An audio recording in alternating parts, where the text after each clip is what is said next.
El poeta y ensayista mexicano Octavio Paz está comprometido ante todo con el lenguaje. Su obra, reunida en más de 25 volúmenes, abarca temas muy variados: la poesía, el arte, la historia, el pensamiento, de lugares muy alejados entre sí: México, India, Francia, China, Estados Unidos, España, Japón.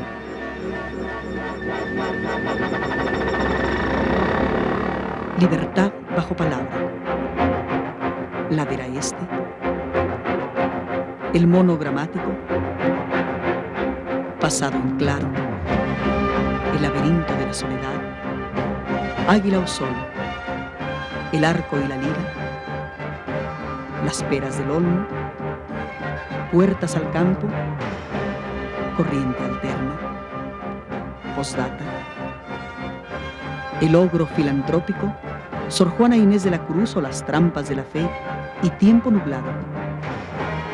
Son algunos de los títulos que lo han colocado entre los escritores más grandes de nuestro idioma y que lo han hecho merecer varios premios: Nacional de Letras, Misa, Jerusalén, Olin Yolistli, Cervantes y Neustadt, así como los doctorados honoris causa de las universidades de México, Boston, California y Harvard.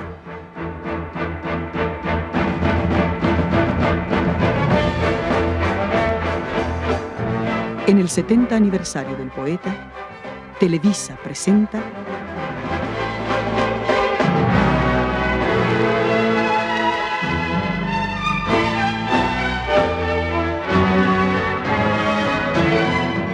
Conversaciones con Octavio Paz, un programa conducido por Héctor Tajonar.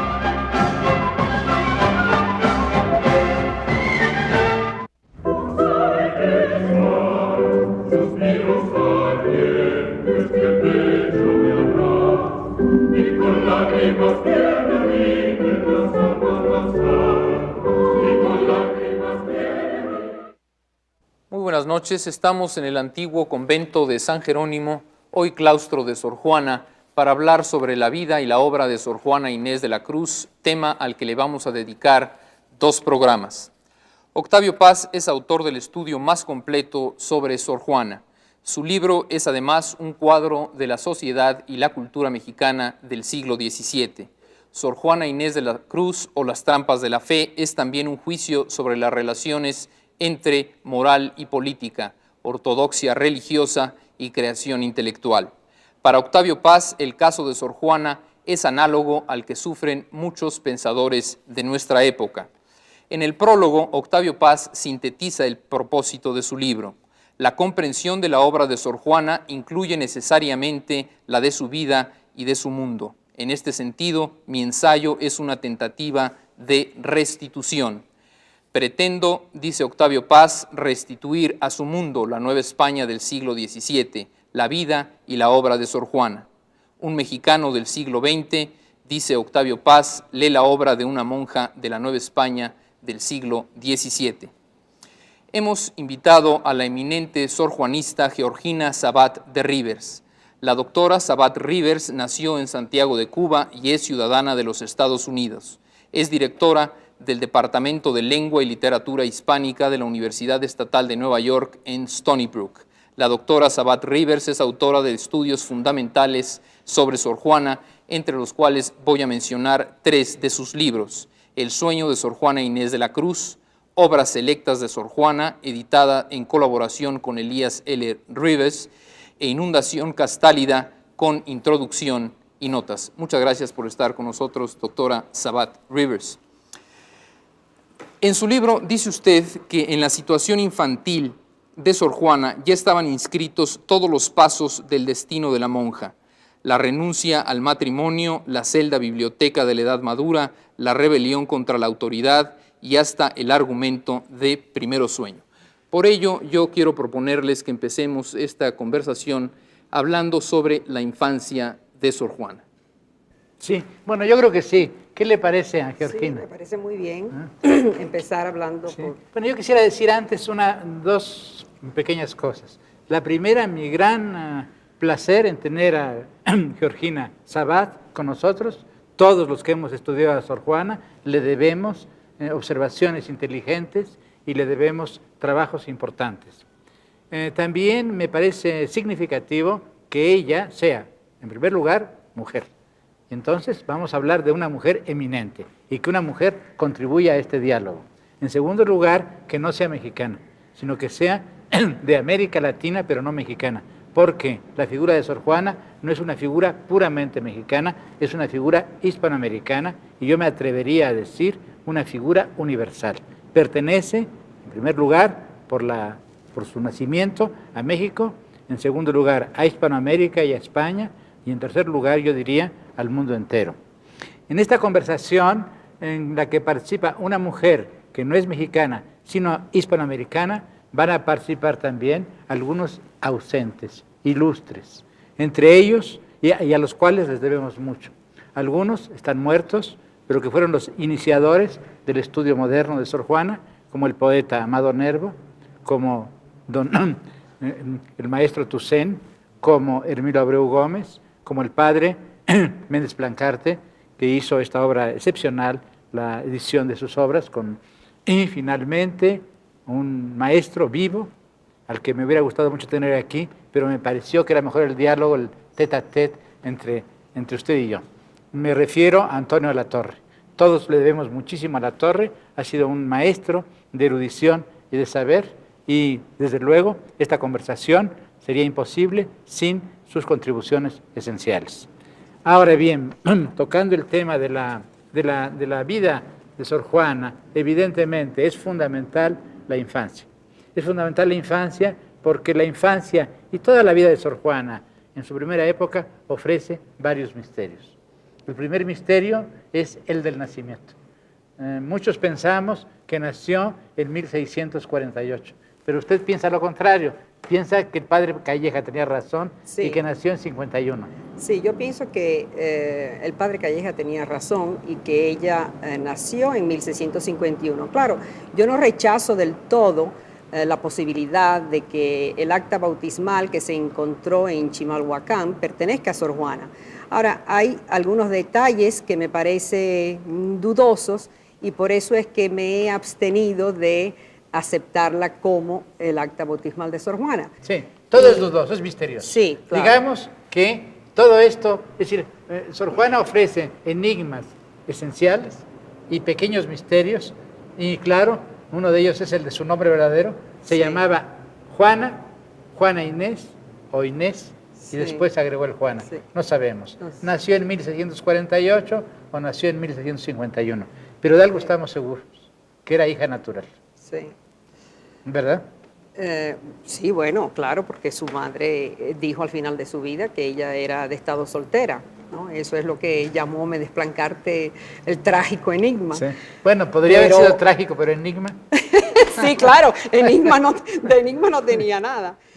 Pero yo no creo que la situación de la madre de Sor Juana fuera tan extraña en la Nueva España. De hecho, en toda Hispanoamérica.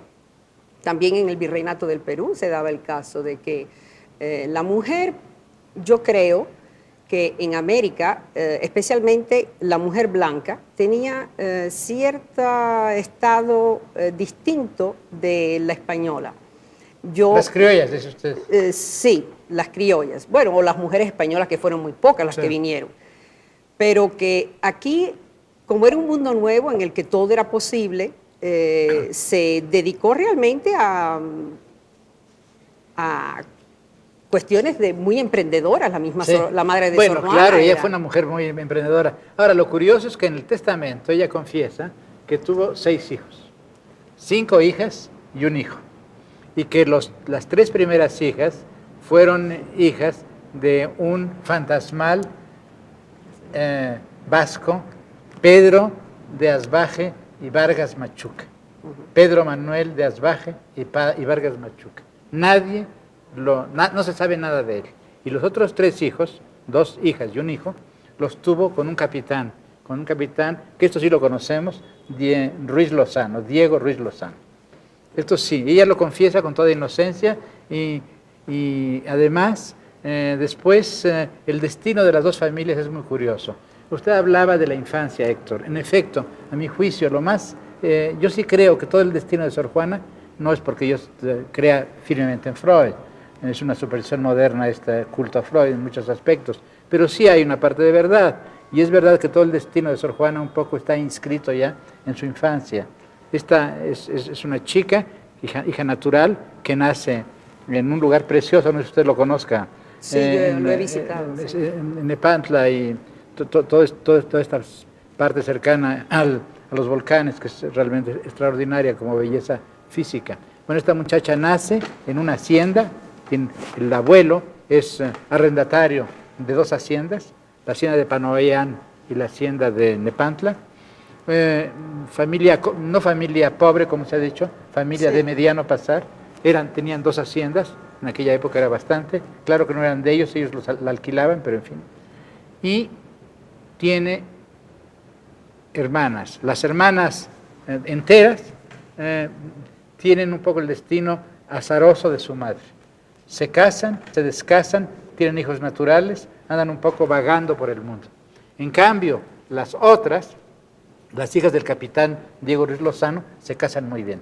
Una se casa con un hacendado, sabemos cómo se casó, tuvo una dote importante, y la otra se casó con nada menos que con el secretario de la universidad, Miguel de Torres. No se llamaba Miguel, ¿cómo se llamaba? No recuerdo ahora, voy a buscar en sus papeles. Se llamaba José Miguel de Torres, sí, secretario de la universidad, que era poeta. Y así es que hay una diferencia muy grande entre las 2 ramas de la familia. Y al mismo tiempo sabemos muchas cosas de Diego Ruiz Lozano, del capitán, y no sabemos nada de Asbach. De todos modos, lo notable también en el caso de Sor Juana es la figura de la madre. Es una figura admirable en muchos aspectos. A mí, ¿no?, me parece que sí, y yo creo que debe haber tenido una influencia muy grande sobre Sor Juana, porque es obvio que esta mujer era de un carácter muy fuerte, lo suficientemente fuerte como para enfrentarse a la sociedad de su tiempo y tener 2 amantes y 3 hijos con cada uno, ¿no? Y además llevar adelante una hacienda. La hacienda, pero cuando muere el padre de ella, el abuelo de Sor Juana, ella se encarga de la hacienda. Exacto, y la dirige hasta su muerte. Siendo analfabeta, ¿verdad? Además era analfabeta. Sí. Yo creo que un aspecto fundamental para esta conversación es ver la influencia que tuvo el padre ausente y la personalidad de la madre que ya describieron sobre la vida y la obra y la vocación religiosa y literaria de Sor Juana, ¿no? Sí. Bueno, yo he tratado de hacer una pequeña descripción pensando que hay otra influencia, además habría que mencionar, la influencia del abuelo. El abuelo era un hombre, esta gente, el abuelo y la abuela, por lado de maternos de Sor Juana, dicen ellos que vienen de Sanlúcar de Barrameda, pero Sanlúcar de Barrameda era el lugar donde se embarcaban los españoles que venían a América. Eran castellanos o eran lo que se llama ahora andaluces. De todos modos, son gente que llega a América y que se insertan en América, viven en América totalmente. Fundan una familia que todavía existe. La familia Ramírez todavía existe, ha dado además sabios como Ramírez de Arzate y el hombre, el Ramírez España, que ha hecho, el investigador, Juana, que ha hecho un trabajo notable. Así que es una familia ilustre en muchos aspectos, esta familia Ramírez. Y el abuelo, don Pedro Ramírez, era un hombre que no solamente se ocupaba de la hacienda, de las 2 haciendas, sino que también tenía un interés muy grande en la literatura. Hay una antología de poetas latinos que Sor Juana leyó y comenta, y que además fue de su abuelo. Y ella misma y el padre Calleja cuentan que su abuelo tenía un estante con libros que ella desde niña leyó. De modo que hay la influencia del abuelo. Yo veo todo esto como una influencia contradictoria. Una madre que es un poco la imagen, diríamos, de la tierra poderosa, ¿no? Una suerte de reina de su hogar. Después, un padre fantasmal, no existe. No sabemos si lo conoció, pero si lo conoció, desapareció de su vida cuando ella era una niña, muy niña. Y después, la presencia del segundo amor de su madre, el capitán, con el cual siempre tuvo buenas relaciones por lo demás. De modo que todo esto la fue formando y finalmente el profesor alemán Fand habla de una identificación con el padre. Sí. Yo creo que la ausencia, el padre ausente es muy importante en la vida de Sor Juana, porque seguramente eso le dio un carácter distinto a su infancia, es decir, más libertad. Es decir, no había en la casa la figura masculina que había que respetar y que obedecer, sino que era la madre un poco compañera de las hijas. Sí, pero la madre debe haber sido bastante autoritaria también, ¿no? Quizás sí, pero al mismo tiempo probablemente estaban, aunque fuera analfabeta, y toda esta ambigüedad en la vida de esta mujer, yo creo que estaría muy orgullosa de ver que tenía una hija especial, porque se daría cuenta muy pronto de eso. La ausencia del Eso es padre. un poco optimista. Yo no creo que los padres se den cuenta mucho del genio de sus hijos, por desgracia, para los genios. Pero sí creo que la figura determinante fue el abuelo. Sí. Porque en el abuelo encontramos dos cosas. Encontramos, por una parte, el padre ausente, la negación, diríamos, de virilidad, que es la ausencia del padre, se transforma en la virilidad agresiva del capitán, del segundo amante. Pero junto a esto hay en la figura del abuelo. El abuelo, por una parte, es un hombre mayor, la sexualidad es apacible y al mismo tiempo no ocupa el lugar del padre, ocupa una jerarquía más alta, al mismo tiempo Sí, ya mucho más tiene dulcificado. libros y entonces encuentra la sexualidad, diríamos, la imagen de la virilidad se transforma, por una parte, a través de la neutralización de la edad. Es un abuelo y los viejos son asexuados, o menos fuertemente sexuados que los adultos en edad viril todavía. En segundo lugar, es un hombre que se dedica al espíritu. Y toda la vocación de Sor Juana se orienta hacia esto. Por una parte, imita a los hombres y por otra parte, trasciende la masculinidad a través del saber, a través de la cultura, a través de la poesía y a través de la filosofía y de las ciencias. Esto es lo que me parece determinante en Sor Juana y lo que explica quizá mucho de lo que ocurrió después. Ahora, también la ausencia del padre determina en gran medida que a Sor Juana la envíen a la Ciudad de México con los Mata, y este es un aspecto medular también de su formación. Sí. No sabemos por qué vino, también es muy difícil. Toda esta vida, la vida de Sor Juana está llena de Hay que de recordar enigmas. que ella en la respuesta quería, y dice muy explícitamente que quería ir a la universidad a estudiar y que quería estudiar. Así es que si los únicos familiares que podían ofrecerle esa posibilidad, es muy lógico que en algún momento tomaran la decisión entre el padre y, el abuelo y la madre, Sí. de enviar a esta niña a la Ciudad de México, la capital, para que desarrollara esas dotes que obviamente ya ellos tenían que haber detectado. Yo no sé si fue eso lo esencial o bien la idea de encontrarle acomodo. Había el problema de encontrarle un acomodo. Y evidentemente los Mata, hay que explicar quién eran los Mata. Sí. Había don Juan de Mata, que era un hombre rico, un hombre acaudalado, Sí. que estaba casado con la hermana de la madre, con Isabel, con Isabel Ramírez, la madre de Sor Juana. Yo creo que los Mata la ayudaron, incluso llegaron a conseguir que entrara en la corte, que Eso en es lo que aquel yo creo. momento era... Es lo que yo creo, la mandaron ahí para colocarla.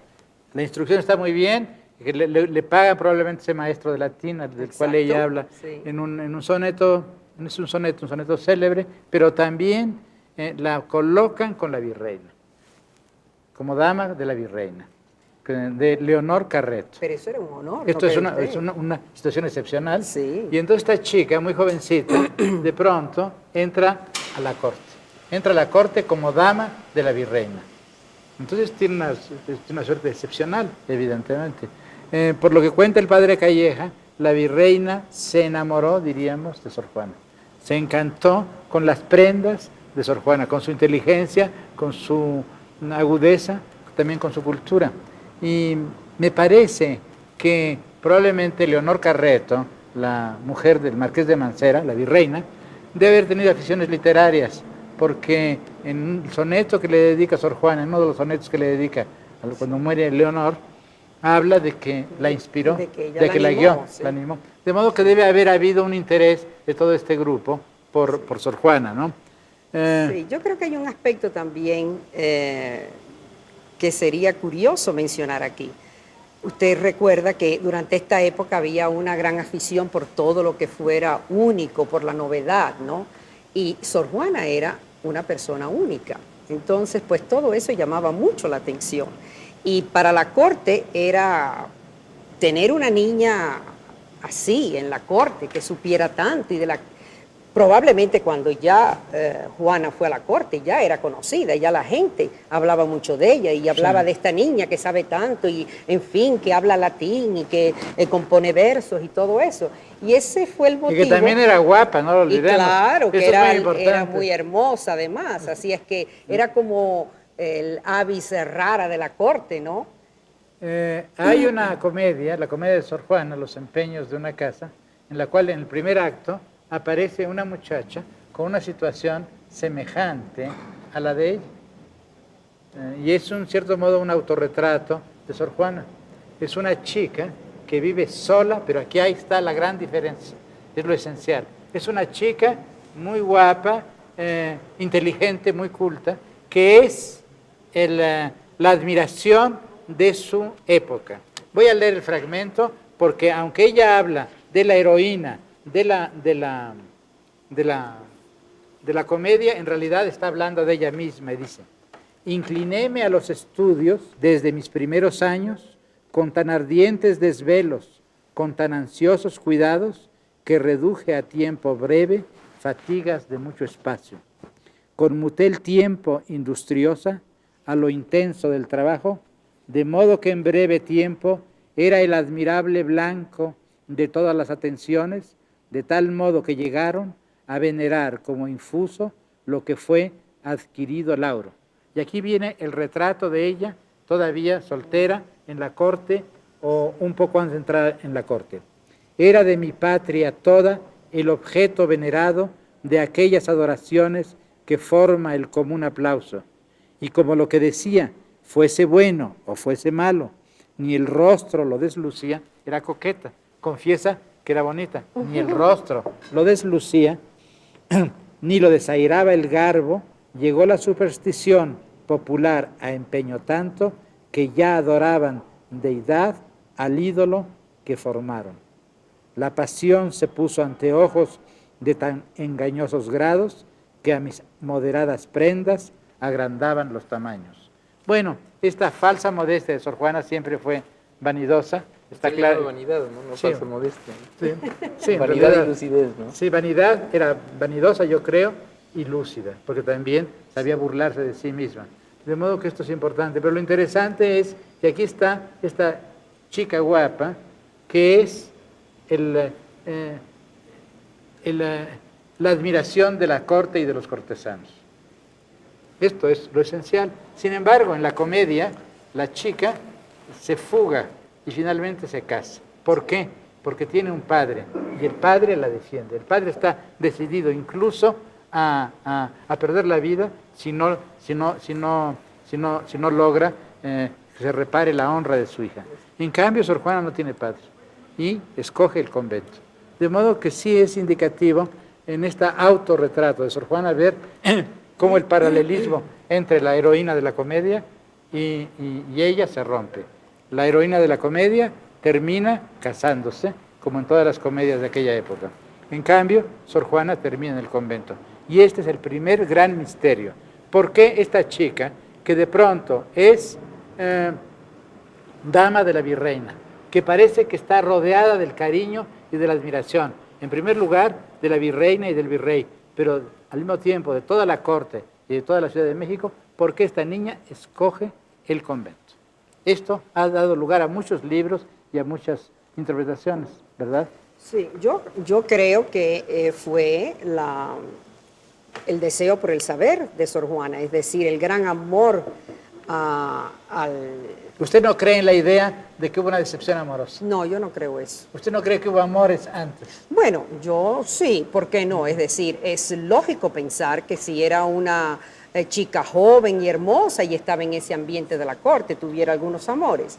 Pero eso no quiere decir que el amor humano que hubiera tenido hubiera sobrepasado el amor a la ciencia, a la sabiduría.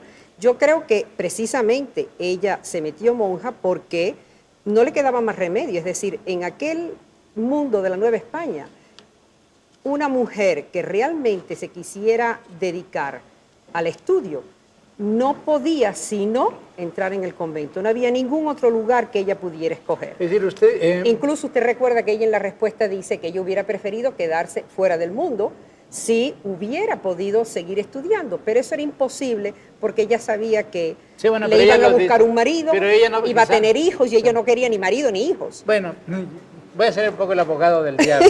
Yo estoy de acuerdo con usted en lo esencial, es lo que también yo pienso Sí. lo mismo en mi libro, pero en fin, los que piensan que hubo un gran amor y que ese amor Y una gran y decepción. una gran decepción, hay que tomarlos en serio, hay que discutir con ellos y ver si tienen o no tienen razón. Por ejemplo, Alberto G. Salceda, que es el editor del último tomo de Sor Juana y que fue un colaborador excelente de Méndez Blancarte, dice que, citando a Menéndez Pelayo, que la experiencia del amor, en fin, que los sonetos y los poemas de amor de Sor Juana son imposibles sin una experiencia del amor. No sé si sea cierto, pero sí es evidente que en ella hay, por una parte, un conocimiento retórico, diríamos, del amor. Y esto se obtenía a través de la lectura de la literatura erótica de la época. Pero también hay ciertos acentos Es que cierto, indican sí. una pasión. Y sobre todo llama la atención que en su principal obra autobiográfica, en la respuesta, no menciona nada de su vida en la corte virreinal, ¿no? Salta eso. Es decir, puede ser que ahí esté ocultando. Bueno, saltan algo, varias ¿no? cosas. No habla para una sola palabra. Nunca habló de su padre, jamás. Solamente para decir que era vasca, que era de Por estirpe parte del vasca, padre, pero sí. no habla para nada de su padre. Dice que era hija legítima y sabemos que era hija natural. Tan es así que incluso hay un epigrama de ella contra la gente que se reía de Sí, ella por sí. esta cosa. Y así que sí, es curioso este silencio. Hay muchos silencios. Bueno, la respuesta está llena de silencios porque es un libro, la respuesta es un texto polémico. No es una confesión en sentido moderno. En esto yo creo que los críticos se han equivocado un poco. La respuesta es un texto polémico. Vamos a llegar después Claro, a eso. Sí, Pero en fin, También es una autobiografía. sí, pero una Entonces- autobiografía interesada. Sí, No claro, puede contar claro, todo. sí. Y en la autobiografía se cuenta precisamente lo que uno quiere y se salta lo que uno no estime importante o para el propósito que se busca. No. O peligroso o desagradable. Exactamente. Bueno, ella no podía hablar siendo monja, que había tenido amores en la corte, ¿no? Bueno. Que había entrado al convento por decepción, eso no lo podía decir, evidentemente. Ahora, yo sí creo que es posible que haya habido amoríos. Estoy seguro, mejor dicho, que hubo amoríos. También estoy seguro Amoríos, sí. que lo esencial en ella fue la vocación intelectual. No la religiosa. Al mismo tiempo, por una razón, podía casarse o no podía casarse. También esto es muy importante. Ella participó en lo que se llamaba los galanteos de palacio, y esto es fundamental. Ella no se podía casar, sino mal, diríamos. Hubo varios factores. En primer lugar, lo que se llama los galanteos de palacio, que en aquella época, y esto pasaba en la corte de Madrid, pero también en la de México, había unas muchachas que vivían, las damas de la virreina, por ejemplo, que vivían en el palacio mismo, como Sor Juana vivía. Y estas chicas asistían a todas las fiestas y ceremonias. Los cortesanos, la mayor parte eran casados. Es que había una suerte de amoríos, dice el duque de Maura en su estudio sobre Carlos II, había amoríos, lo que llamamos ahora flirts, entre las damas de honor, a veces con resultados bastante terribles, sabemos eso, ¿no? Y los cortesanos, pero la mayor parte de los cortesanos eran casados. La mayor parte de muchas de las amantes de Felipe IV no solamente venían del teatro, sino también de las damas del palacio. Sí. Así que había esta libertad de costumbres, diríamos, pero eso no era el matrimonio, eso era la aventura, era el amorío, el amor, pero no era el matrimonio. Pero Para no creo- casarse era necesario una dote, primero. En segundo lugar, un hombre y un padre. Las dos hermanas mayores de Sor Juana, hijas de Asbaje, se casaron mal. Una no se casó, de plano. Tuvo amantes e hijos, pero no se casó. Y la otra se casó y a los 2 años el marido la abandonó, mal casada. En cambio, las 2 hijas del capitán Ruiz Lozano, que ese sí existía y defendía a sus hijas, se casaron bien y formaron familias. Así es que realmente para Sor Juana el matrimonio no era una solución ideal. Hubiera sido el matrimonio mediocre en el mejor de los casos, o bien la vida aventurera de sus hermanas.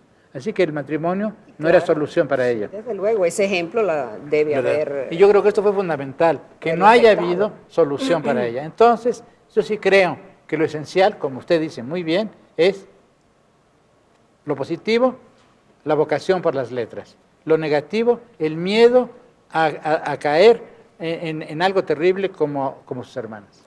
Sí. ¿No cree usted? Sí, no, yo sí lo creo. Es decir, que ella decididamente no quería entrar en las obligaciones de ama de casa y tener hijos y cuidar un marido, que es... ¿Verdad? Ahora, yo pienso que en la posibilidad de que los marqueses de Mancera hubieran podido encontrarle un marido. No. Es decir... No pagaron la dote. Fíjese que... Sí, pero eso, ¿por qué? Yo me he preguntado que por qué no la pagarían. La dote Es decir, para ser religiosa, la dote para profesar no la pagaron. sí, pero quizás sería porque otra persona se adelantó a hacerlo o porque sería mal visto que teniéndola de dama en el palacio, ellos se la pagaran. Pero mucho más mal visto hubiera sido pagar la dote. No creo, ¿no? Pero independientemente de la dote, ella dice explícitamente que tenía una total negación al Bueno, ahí matrimonio. está. Exacto, esa es la otra eso. cuestión. Yo Bueno. creo que está clarísimo eso. Y además que ella en muchísimas de sus poesías se pone como ser asexual, que el sexo no le interesa. Ella en una de sus poesías dice que ella no es mujer para que nadie lo compruebe y que el amor, sin embargo, no tiene sexo y que por eso es que ella puede... Sí, bueno, eso es platonismo, ¿no? Sí. Sí.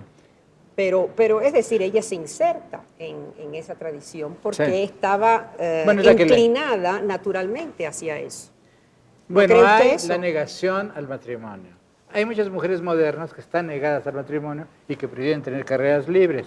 En la época de Sor Juana no había esa posibilidad. Exactamente. Después, ella quería ser letrada. Ella lo dice aquí. Entréme religiosa porque, aunque conocía que tenía el Estado cosas, muchas repugnantes a mi genio, esto es muy importante porque esto fue la catástrofe final. Evidentemente, la vida conventual no es la vida ideal para un escritor o para un intelectual. Hay demasiada comunidad y el escritor necesita soledad. Con todo, para la total negación que tenía el matrimonio, era lo menos desproporcionado y lo más decente que podía elegir. Bueno, esto es lo esencial. Una Exacto, muchacha sí. que quiere salvarse, es católica, reprueba quizá en lo íntimo, no sabemos, la conducta de sus hermanas y de su madre o no, no lo sabemos, pero de todos modos no le parece lo más brillante. Además tiene vocación por las letras, no se puede casar. Si se casa, el marido la va a tiranizar, pero además si se casa mal va a ser peor, y ella Sí, no tenía claro. la posibilidad de casarse bien. Entonces lo mejor que hizo, lo mejor que podía hacer era escoger el convento. Yo incluso diría que el palacio fue el escalón para el llegar al convento. Sí, yo también lo La creo. madre y el abuelo la mandan del pueblo de Nepantla o de Panoyán, la mandan a la Ciudad de México, con los mata. Los mata, ricos, la colocan con los virreyes. Y los virreyes le abren las puertas del convento. Del convento. Y claro, ahí estuvo una participación fundamental, un jesuita, del cual vamos a hablar al final de esta conversación, yo creo, el padre Antonio Núñez de Miranda, que fue el que la impulsó. Era un pescador de almas, Ya. género que a mí cada vez me da más miedo.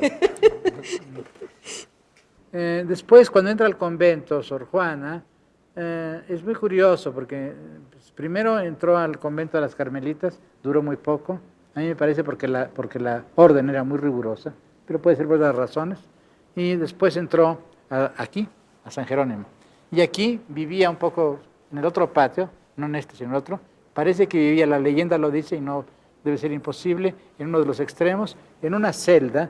Y es interesante ver cómo eran los conventos en aquella época, en una celda que tenía 2 pisos, porque hay un acta de compra-venta, las celdas se vendían y se compraban, y dicen que Sor Juana compró los altos y los bajos, de modo que realmente aquellas celdas, a veces, casi siempre eran pequeños departamentos y casitas, porque vivían las monjas, ellas, una o 2 criadas, a veces una esclava. Por ejemplo, Sor Juana vino con una esclava a este convento.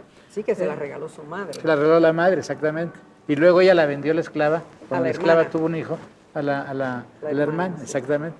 Así que la vida en los conventos era más o menos, no era lo que pensamos, sobre todo en un convento como el convento de San Jerónimo, un convento de criollas, que había cierta laxitud en la regla.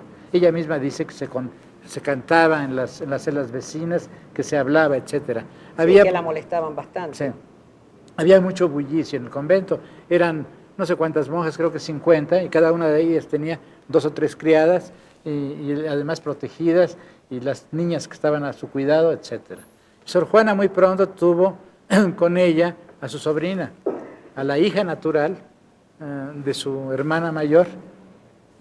Es muy patético, se llamaba Isabel María de San José. Es muy patético cómo esta chica cuenta cómo entra al convento gracias a Sor Juana. Ahora, iba usted a hablar de las relaciones entre el convento, el palacio virreinal. Sí, bueno, y el había una relación arzobispado. especial. Yo creo que había una relación especial entre el convento y el palacio. Esto es evidente, si no nos explica la inmensa libertad de Sor Juana, porque de todos modos es la única monja que nos ha dejado. Tampoco en España hay monjas como ella, no hay ninguna gran monja literata. Hay sí unas poetisas en Sevilla y en otros lados. Por eso a mí me parece que lo que dije antes de la cierta libertad de la mujer en América es muy evidente, porque en España nunca se vio una mujer como Sor Juana. Es decir, María Sayas escribió cosas que se podrían llamar hoy feministas, pero nunca tuvo el auge de Sor Juana, y me parece que la mujer estaba mucho más amarrada a la casa, a la familia. ¿No sería también porque ella conquistó esa libertad? Ah, bueno, es a lo claro, que me refiero cuando hablo de la relación especial. Ella tuvo la inteligencia de tener una relación especial con el palacio. Pero la relación de Sor Juana con el palacio virreinal se daba sobre todo a través de la virreina, ¿no? Bueno, era una relación compleja, ambigua. Por una parte, el convento tenía interés en tener buenas relaciones con el palacio, sobre todo en aquella época había equilibrio de poderes como siempre, ¿no? Y el convento dependía del arzobispo, pero había que tener un protector más fuerte y era el virrey. Pero claro, en el caso de Sor Juana, la relación directa fue sobre todo con las virreinas. Sí. Primero con Leonor Carreto y sobre todo con la segunda. Cuando vino el Marqués de la Laguna como virrey y su mujer, que era una familia muy ilustre, él era un Medinaceli, y ella era María Luisa Manrique de Lara, familia muy ilustre en España, condesa de Paredes, ¿verdad? Relacionada con Gonzaga. Princesa de Mantua, y con San Luis Gonzaga. Con San Luis Gonzaga. ¿Y a usted cómo ve esta relación entre estas dos mujeres? Bueno, se ha hablado mucho sobre esa relación, desde luego, como usted sabe, y yo creo que en esta relación se podría decir que hay mucho de retoricismo, pero yo creo que eso solo no lo explica.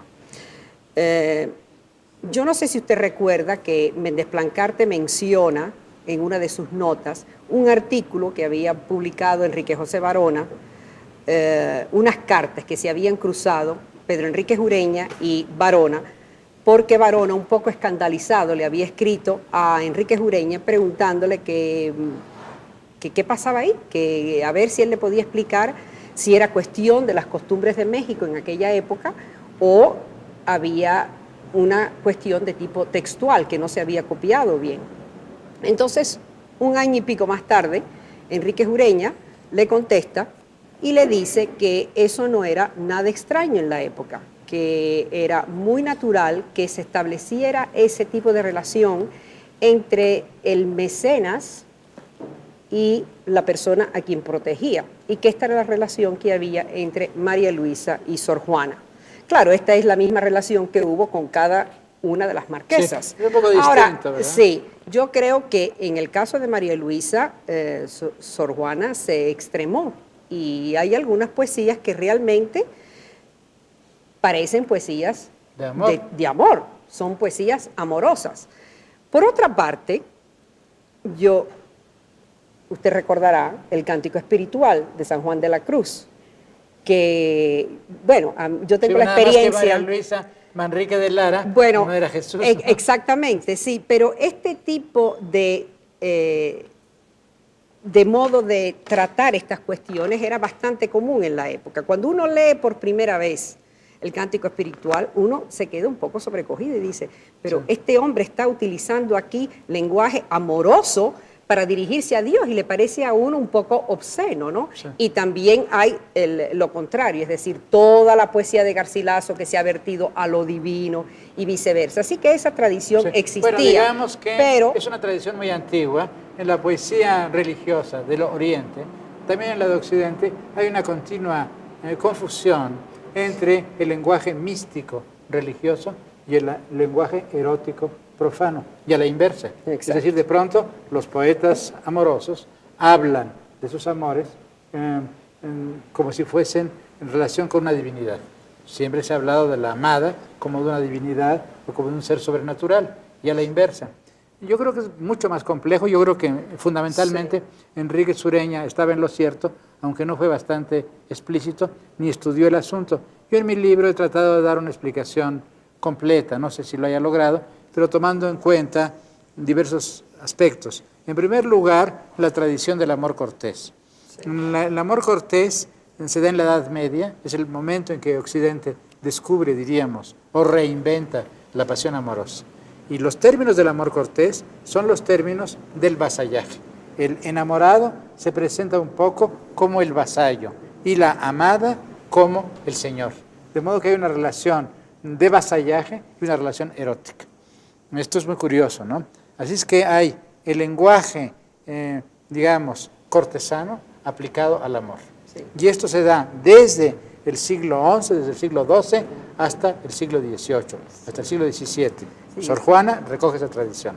Exacto. Usted se acuerda de que casi siempre las personas de quienes los trovadores se enamoraban eran mujeres casadas ya. Sí. Y era como un modo de establecer la imposibilidad de ese amor y sí. que no hubiera ningún aspecto de tipo sexual. Claro. Yo creo que hay mucho de eso en Sor Juana, pero también al mismo hay tiempo... otra exacto. el inverso. Digamos, bueno, cuando hay el uso en la poesía erótica del lenguaje, diríamos, del vasallaje feudal. Yo te obedezco a ti. Por ejemplo, Guillermo de Aquitania le habla de la obediencia del enamorado ante su dama. En este caso, Guillermo de Aquitania era un gran señor, no era un trovador común y corriente. De modo que ahí también, entre los grandes señores, hay esto. Pero este lenguaje de superior a inferior para hablar del amor, que ha llegado hasta nuestra época, por ejemplo, todavía se mezcla con el lenguaje jurídico de la propiedad. Todo se decía en aquella época, y todavía se dice, eres mi dueño, eres mi tesoro, bueno, sí. Estamos usando el lenguaje de la propiedad, el lenguaje de las relaciones patrimoniales para hablar del amor. Pero al mismo tiempo, y esto es lo interesante, en el lenguaje de los cortesanos se emplea el lenguaje erótico. El príncipe, el rey, el señor, ama a sus súbditos. Y sus súbditos adoran, aman al señor, usan. Así es que en el lenguaje cortesano se emplea, por una parte, el lenguaje erótico y por otra parte, el lenguaje religioso. Todo esto explica que Sor Juana, al dirigirse a las virreinas, se hable casi como una enamorada hablándole a su amor. Pero en el caso de María Luisa Manrique de Lara, era una mujer que parece muy hermosa y muy inteligente, fue la gran amiga de Sor Juana, la protectora de Sor Juana, la mecenas de Sor Juana, publicó sus libros, debe haber sido una mujer muy hermosa. Ahí hay otra cosa, como usted lo ha dicho. Ahí hay más. Yo no digo que sea una pasión homosexual, sino más bien diría es una sublimación erótica. En el caso de Sor Juana hay un excedente, como diría un freudiano, libidinal, un excedente erótico sin empleo. Y entonces esto se sublima ante una amistad. Hay en la poesía amorosa de Sor Juana siempre hay dos figuras. Hay el fantasma, es una monja después de todo. Hay el fantasma, el amor, el amante, el enamorado. Es siempre un fantasma, una figura de la mente, o bien es una amiga. Sobre todo María Luisa Manrique de Lara. Y entonces ahí se junta lo cortesano, el interés, la amistad, el reconocimiento, la gratitud y también diríamos... Y el gran cariño también. Una sublimación erótica, ¿no le parece a usted? Yo creo que sí, ¿No? sí. Es que no es tan escandaloso. Sí, no, yo no creo que es tan escandaloso y yo no creo que en realidad Sor Juana nunca tuvo conciencia de que hubiera ahí nada. Bueno, sí tenía conciencia, muy clara, porque dice, mire usted, le habla a María Luisa y le dice, ser mujer...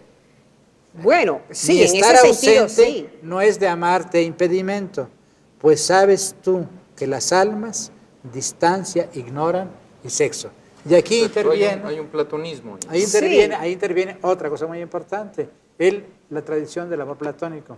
El padre Méndez Blancarte siempre se irritaba un poco cuando se hablaba del platonismo de Sor Juana, sobre todo el platonismo filosófico, pero sí es evidente que ella hereda toda la tradición de la poesía cortesana, del amor cortés, toda la tradición del amor platónico y la tradición de Petrarca. Y ahí, evidentemente, Marcelo Ficino dice que el amor no tiene sexo. El gran teórico, diríamos, del amor platónico en la Italia de finales del siglo XV, y que es el origen, diríamos, de estas concepciones del amor platónico, dice: el amor no tiene sexo, es un amor entre almas.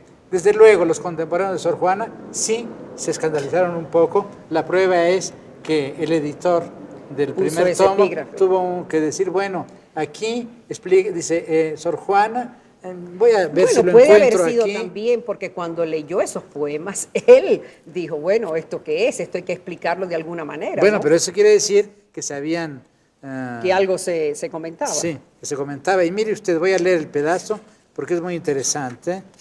No se sabe quién hizo esto. Es la edición de La Inundación Castálida, la primera edición de Sor Juana, y dice...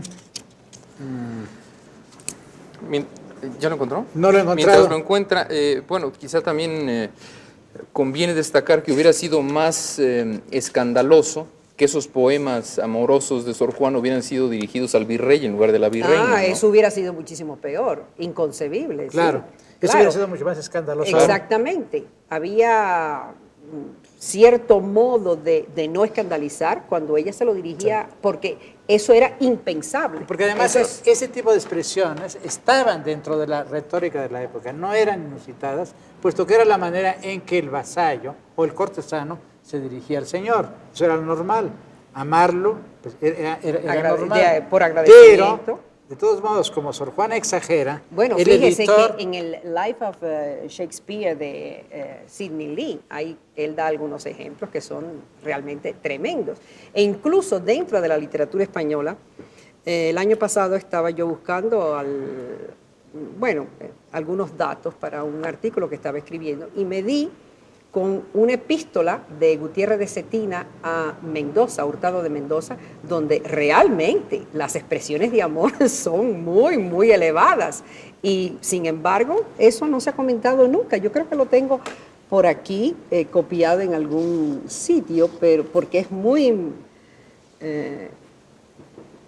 bueno, no sé ahora si lo voy a encontrar, pero es que...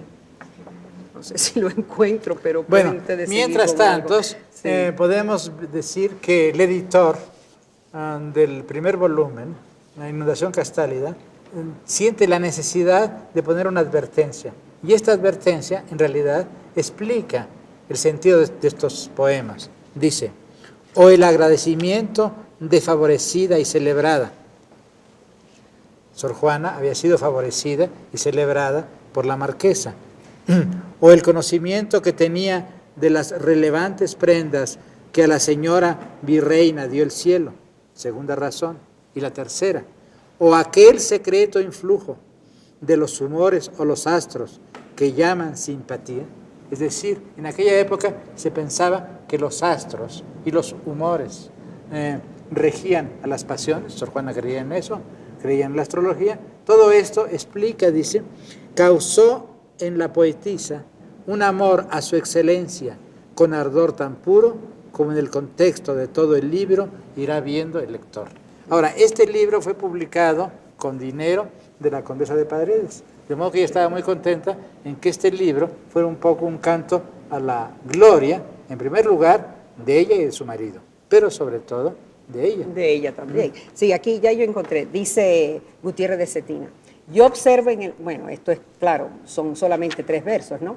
Yo observo en el amaros el decoro, y como enamorado os amo tanto que casi como a un ídolo os adoro. Y esto es de un hombre a otro. Ahí está todo el lenguaje de la época. La transposición del amor feudal, del lenguaje feudal, del vasallaje del señor al amor. Y al mismo tiempo la transposición del lenguaje religioso a la amistad. Hay que pensar también que la amistad fue un poco el ideal erótico durante mucho tiempo. Hay una transposición, Sí, diríamos. claro, del mundo clásico. Exactamente. Es una tradición que recogió el Renacimiento. Pero, evidentemente, en el caso de Sor Juana, estos acentos hayan Son sido un poco originados por lo que haya sido, produjeron una poesía extraordinaria, ¿no? Yo creo. Por ejemplo, hay 3 o 4 poemas de los dirigidos a la Condesa de Paredes que me parece que son de lo más hermoso que produjo la pluma de Sor Juana.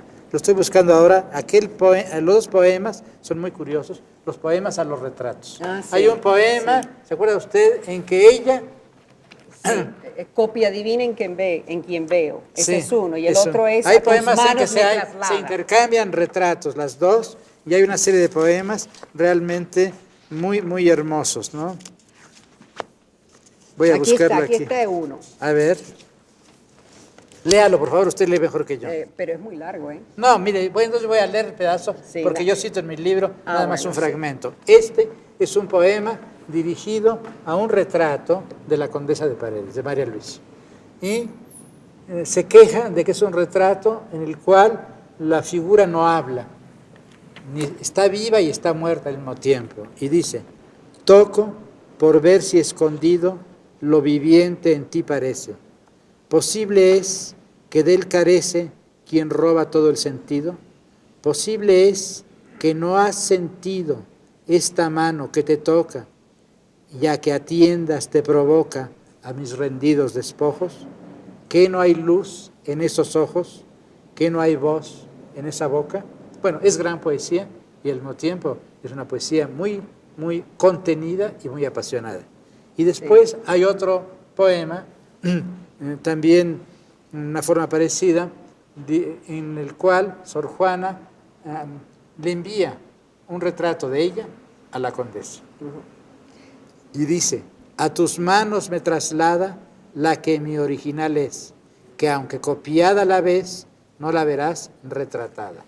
Y aquí mi padre Méndez Plancarte dice que retratada también quiere decir retractada, es decir, no la verás arrepentida. En mí toda transformada te da de su amor la palma, y no te admire la calma y el silencio que hay en mí, pues mi original, por ti, pienso que está más sin alma. Así que sí hay esta Y en esos amor dos- de las almas, diríamos, ¿no? En la gran tradición platónica. En esas décimas también son interesantísimas porque hay una serie de complicaciones con los pronombres personales que se usan, Sí. porque es el original, la copia, el retrato y la persona de la poetisa misma. Claro. Y a veces pues ella usa yo, tú, él, Sí. y es muy sugestivo. Sí. Bueno, todo esto, hubo esta amistad entre estas 2 mujeres, hubo también la protección decidida.